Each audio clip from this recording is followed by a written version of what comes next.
کہتے اماں نا زمین پہ بیٹھی اور پہلے اس نے بیٹے کے پیر اٹھا کے چومے،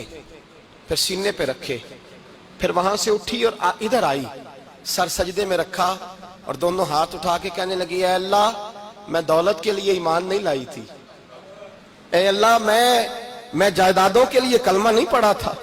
مولا میں تیری بارگاہ میں آئی تھی تو میں تیرے اور تیرے رسول کو مان کر آئی تھی، خدا بندہ میں نے میکے چھوڑ دیے، سسرال چھوڑ دیا، ننیال چھوڑ دیے، ددیال، وہ دشمن تھے سارے دین کے، چھوڑ کے آئی، میں نے آرزوؤں کا بڑا مکان بھی چھوڑا، خدا بندہ بیٹے نے جانا تھا، مجھے شکوہ کوئی نہیں، لیکن خدا بندہ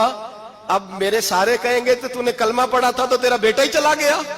اے اللہ کی اگر تو نے دل مسلم کی دل جوئی نہیں، تانا دیں گے بت کے مسلم کا خدا کوئی نہیں، اے اللہ میرا یقین کہتا ہے کہ اگر تو مارنے پہ قادر ہے تو زندگی دینے پہ بھی قادر ہے، خدا بندہ کافروں کو راضی نہ کر، وہ خوش ہو جائیں گے، وہ مجھ پہ تانے کسیں گے، پھپتیاں کسیں گے، اے عرش کے مالک رحمت کا دروازہ کھول، میں تیرے نبی کی بارگاہ ناز میں رہتی ہوں، نظر فرما۔ حضرت انس بن مالک فرماتے ہیں ایمان، یقین اور استقامت کے ساتھ اس بوڑھے نے جب دعا مانگی تو ہم نے مسجد نبوی کے صحن میں عجیب نظارہ دیکھا،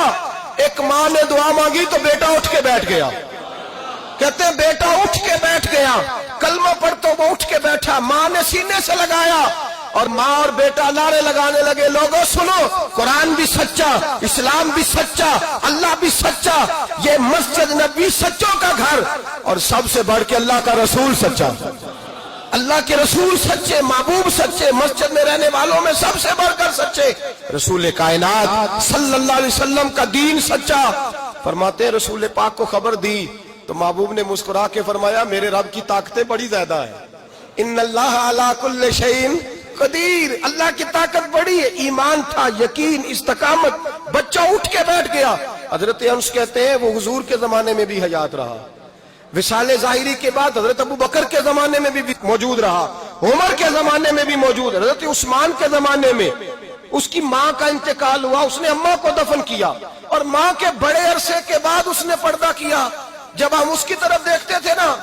دیکھتے اس کی طرف تھے پر ہمیں اس کی اماں کا ایمان یاد آ جاتا تھا۔